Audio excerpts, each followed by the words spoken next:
On behalf of the presenters today, I want to welcome you to our final capstone presentations.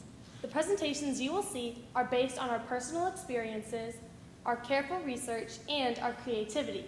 They are designed to be persuasive. We are excited to share with you our passions and hopefully convince you to step out of your comfort zone a bit and follow our lead. Who knows? You might just find a new passion today. I'm excited to start off our presentations by talking to you about my passion.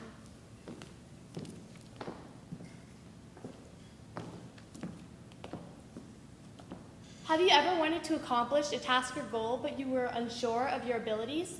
Have you ever wanted to express an opinion, but were concerned others would criticize you? Have you ever wanted to try out for a school sport or apply for a job, but you keep imagining the worst case scenario? Well, the reason for this is self-doubt found a way to get under your skin. Anger, fear, anxiety, frustration, and defensiveness are a few of the things that self-doubt causes. But don't worry, there is a way to avoid these symptoms. By changing your inner voice, you can defeat self-doubt. If we go further in depth, we can find the causes of self-doubt. According to Linda Note, a qualified life coach, self-doubt is caused by lack of self-acceptance, negative inner voice, low self-esteem, negative attitude, self-loathing beliefs, and excessive criticism. The most important and probably the most substantial cause is inner voice. Now you might be asking yourself, what exactly is inner voice?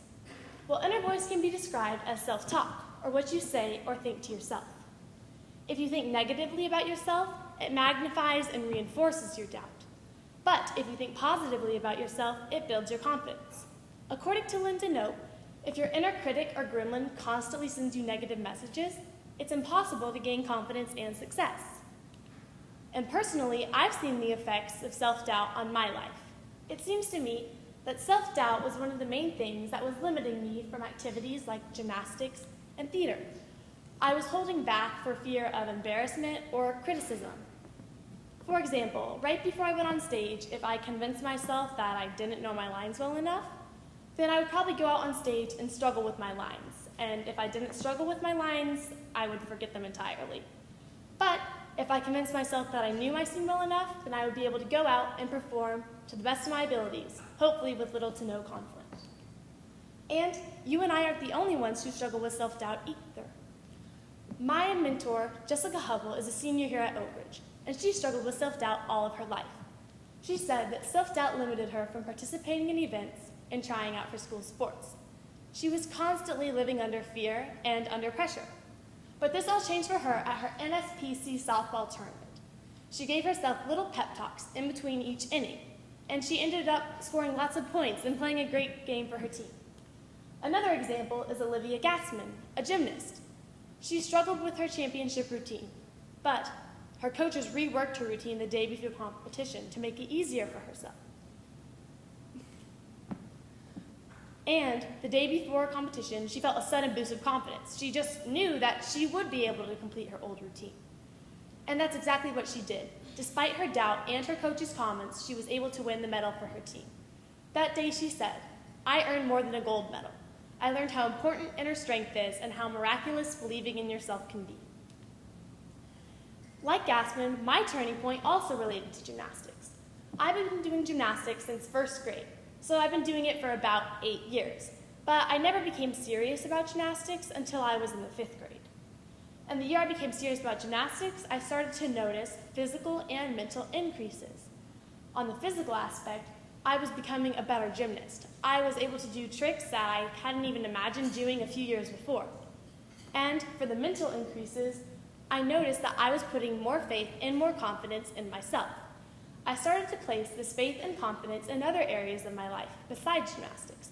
And that year was the first year that I got the lead role in the school musical. Now you might be asking yourself, how do I change my inner voice? Well, there are a few ways to do this.